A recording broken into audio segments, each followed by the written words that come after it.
Like, I can't believe we're living on a planet where the most powerful military on Earth is getting their notes from a random open source intelligence account. A random guy. We're outsourcing this for free 99 to random people on Twitter. What is happening? What is going on, dude? We have devolved. We have devolved dramatically. In 2024, Trump condemned Biden for bombing Yemen. At least then the Houthis were attacking U.S. ships. They stopped with Gaza ceasefire. Now the U.S. is in a sustained war against Houthis and vowing war with Iran over it. The Trump voters want more Middle Eastern wars. I heard otherwise. Oh my God, I'm so shocked. That's right. Pete Hegseth. Message to Iran. We see your lethal support to the Houthis. We know exactly what you're doing. You know very well what the U.S. military is capable of, and you were warned. You will pay the consequence at the time and place of our choosing. And it's so funny because it's like he's posting this because we dropped an F-18. And when I say we dropped an F-18, I mean like literally. They claim that Houthi missile activity caused a maneuver from a pilot of an F-18 to drop it directly into the ocean. Yeah, it rolled off the aircraft into the Red Sea. They claim the ship turned to avoid the missile and the plane rolled off the side, which is even funnier. Yeah. It's stupider. They said that the aircraft carrier had to do evasive actions and it fell off the side. Did you see the Dutch Twitter account posting a military target instead of 8 people were murdered? Yes, I saw that. Some OSINT account from the Netherlands literally posted random coordinates on Twitter. I'd probably myself if I posted something that led to the death of 8 innocent people. All right, time for me to go through the mud. Based on satellite imagery, I'd marked this quarry as an underground base and tweeted it as such. I'm fairly certain CENTCOM doesn't take their targeting data from Twitter, but this is still a very severe mistake. The OSINT account openly admitted this mistake, by the way, which is so insane. I like that the tweet basically is like, sorry, oopsie. The reality is, yeah, Central Command should not be getting their targets from OSINT Twitter, okay? So how was he supposed to know is unironically a valid thing to bring forward. Like, I can't believe we're living on a planet where the most powerful military on Earth is getting their notes from a random open source intelligence account. A random guy. U.S. airstrikes on houses near a quarry with 8 reported killed last night northwest of Sana'a with the coordinates. No congressional approval either. Yeah, Ryan Grimm, I know, wrote about it. Here it is. Here's the story. Pentagon may have drawn on anonymous social media accounts in planning deadly Yemen attack. A deadly airstrike in Yemen that killed 8 civilians appeared to target coordinates posted by social media analysts online. For the past several months, the U.S. military has been carrying out a bombing campaign in Yemen ostensibly aimed at forcing the militant group Ansar Allah, also known as the Houthis, to stop their military intervention on behalf of Palestinians under Israeli assault in Gaza. This campaign has conducted strikes against more than 800 targets, as well as verified claims of civilian harm, including most recently a strike against a detention facility housing African migrants that killed dozens of people. It would be comforting to think that the decision makers in the U.S. military are carrying out these strikes with great care and with the highest quality of intelligence, given the power of life and death that its operations hold for innocent people. Yet serious allegations have emerged that the U.S. military has been relying in part on anonymous Twitter accounts who post coordinates that they dubiously claim contain military assets. This week, U.S. warplanes bombed a location alleged by 2 such amateur open source intelligence accounts to be a Houthi stronghold, killing innocent bystanders in the process. A Twitter account operated by an individual whose bio says they are based in the Netherlands using the handle Vlekkie Hond apologized this week after the U.S. struck coordinates she erroneously suggested. In early April, were the location of an underground Houthi military position. It was not a military site. All right, time for me to go through the mud, Vlekkie posted. Based on satellite imagery, I'd mark this quarry as an underground base and tweeted as such. I'm fairly certain CENTCOM doesn't take their targeting data from Twitter, but this is still a very severe mistake. Except, turns out, they are taking targeting data from Twitter. From random people on Twitter. Think about that. They have to be using AI probably to scrape through Twitter OSINT accounts to develop targeting data. I'm not even kidding about this. They must be using AI to just like literally populate targets. They don't care. It reminds me of the Lavender AI program that Israel utilizes in Gaza. West Point cited this exact profile. Oh my God. Vlekkie had highlighted the coordinates in a thread that claimed to have uncovered a Houthi base, and they had relied in part on a secondary account. Galal al-Salahi, whose bio suggests they're based in Houston. That account, which is hostile to the Houthis, claimed to have discovered a Houthi missile launcher at the coordinates. The strike that took place on April 28th reportedly killed 8 civilians in their homes on the outskirts of the capital of Sana'a. Vlekkie's reading of satellite imagery, the account later said, was incomplete. They said they had privately marked the target as only possible, and they would strive to do better in the future while posting a screenshot of a 500 euro donation to charity that she had made as penance. I should have never posted it, they added.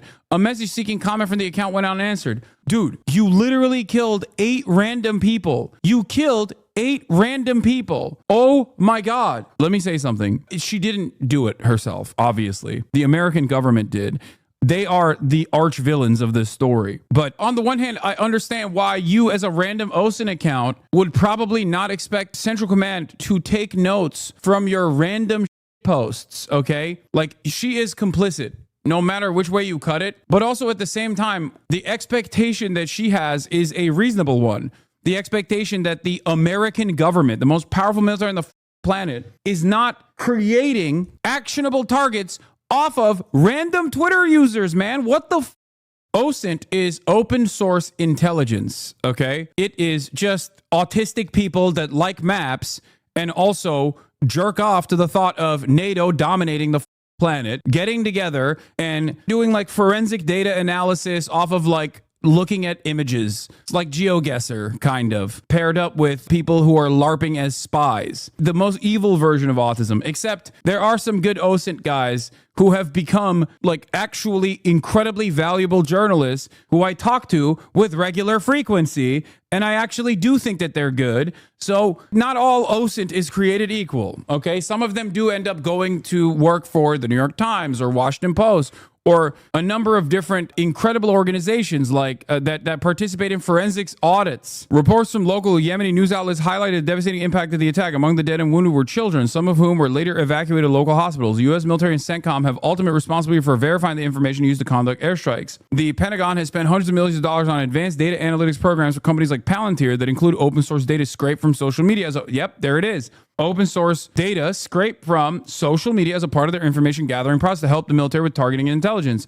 Data analysts live by the credo, garbage in, garbage out, which sophisticated intelligence collection is intended to overcome. To be sure, it may be a mere coincidence that the amateur sleuths identified the location before CENTCOM struck it, but the account used for Zanah's strike is known to officials in the military, increasing the potential likelihood that it was relied on, at least in part for the tragic targeting. Vleky Hond has been publicly cited by reputable military-linked publications, including the influential Combating Terrorism Center at West Point Sentinel, which referred to ever-resourceful analyst Vleky Hond in an April 2024 report citing her analysis on U.S. air operations against the Houthis. The report noted she had compiled her analysis based on her purchases of commercially available satellite imagery. This is why I only rely on ELINT in terms of OSINT Andes that don't actually work for any reputable media organization. In terms of former OSINT Andes turned into forensic auditors that work for places like the New York Times or Washington Post, you obviously have people like Eric Toller, who I think are great, and I have talked about how great they are before. They're MHUD certified as well. Eric Toller works for the New York Times Visual Investigations, previously worked at Bellingcat,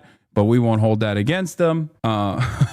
And obviously Evan Hill as well. Evan Hill also used to work for the New York Times, but he went from the New York Times' open source and visual forensic investigations team to the Washington Post's open source and visual forensic investigations team. And he is very good. He's very good at his job. They said they're not going to stop doing this work. So now to improve and learn from this, no more posting about possible bases. Look for more concrete signs of these bases, most notably spoil heaps. Yeah, look. This person, in my opinion, also has ceasefire now on her bio, which is extra crazy. I don't think this person cares about the humanity of people in Yemen. Like, you can't. If information that I erroneously posted was used as actionable intelligence to assassinate 8 human beings, I probably would stop doing that thing. At the very least, we're not even talking about like the guilt that I would carry around that would probably cause me to... But outside of that, I would definitely stop doing that thing. Her tweets are all anti-Israel. I don't understand. Yeah, I mean, I'm sure this person is just like really invested in what the she's doing in terms of looking at maps and satellite imagery. That's why I said this is the evil side of autism. In April, CENTCOM announced that it struck the Ras Isa fuel depot with devastating force, killing at least 80 civilians and plunging the country into a fuel shortage that will exacerbate a hunger crisis. The author of the West Point paper, Michael Knights, remained confident in Vleky Hond, despite how this week's attack had gone wrong. Impressive voluntary self-critique and professionalism, rare to see, and another positive indicator regarding Vleky Hond, he posted after backlash over the civilian killings and her subsequent charitable donation. Dropside asked the Pentagon if the strike it carried out that reportedly killed numerous civilians have been drawn from social media analysis. The spokesperson did not respond. Prior claims that the United States had already been using social media account as a resource for developing strike targets had already surfaced in recent months amid the bombing campaign in Yemen. Like, do you not have a guy? Do you not have a guy. Like, what is happening here? You don't have a guy that you have hired internally. We're outsourcing this for free 99 to random people on Twitter. What is happening? What is going on, dude? Like, the administrative state in the past, including in the military, because there's shitification everywhere under capitalism, including in the military, there was a process of a public-private partnership, even with the military. When you were trying to create strike targets, when you were trying to create new targets to strike, okay, because the military, the engine of blood must be fed, okay? It's very hungry. It must be fed. The war machine has to keep going. They would at least like rely on, I don't know, some private group that they've outsourced this intelligence gathering to. Now they're just looking at random people. Oh my God. You're looking at random people online? Oh God. We have devolved dramatically. Just like the conversation around Signalgate was the fact that like Pete Hegseth and Mike Waltz were on a Signal chat talking about classified strike targets before they were revealed to the public, and that was illegal, and not about the fact that we are striking Yemen without congressional approval, or the fact that we are striking Yemen to begin with at all. Nobody's even talking about the fact that we're just bombing Yemen. We haven't stopped it. We have not stopped bombing Yemen. Nobody's like, why are we doing this? The only papers that I have seen going, why the fuck are we doing this, is the American Conservative. The only old publication that I see that keeps repeatedly talking about how we need to stop bombing Yemen is the American Conservative. How is the American Conservative now a peaceful dove as opposed to the New York Times? New York Times has articles about it constantly, but they're uncritical. That's what I'm saying. Like, how did this happen? Every other week, there is another Alden Markey post from an American Conservative headline being like, the American government has spent $7 billion bombing Yemen when they shouldn't do that. Why is the American government wasting so many resources bombing Yemen? Yeah, here it is. The American Conservative. Why let the Yemen war bleed our military stockpiles? When DOD insiders are worried, you know something is wrong. Guys, this is from the American Conservative. Yemen bombing campaign achieves limited success, could soon cost $1 billion.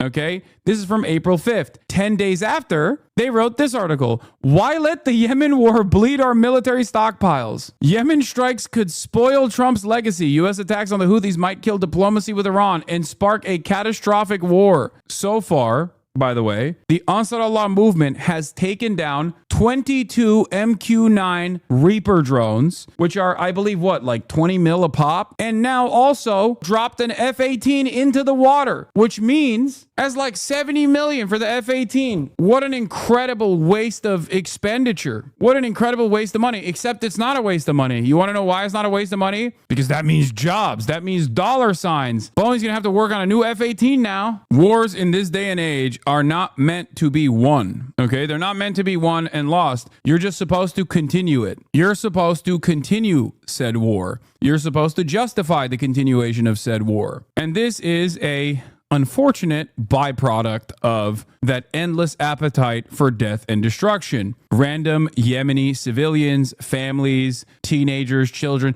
they just get killed in the process. But it's a major W for the military-industrial complex. Isn't the New York Times reporting of this called unbiased reporting?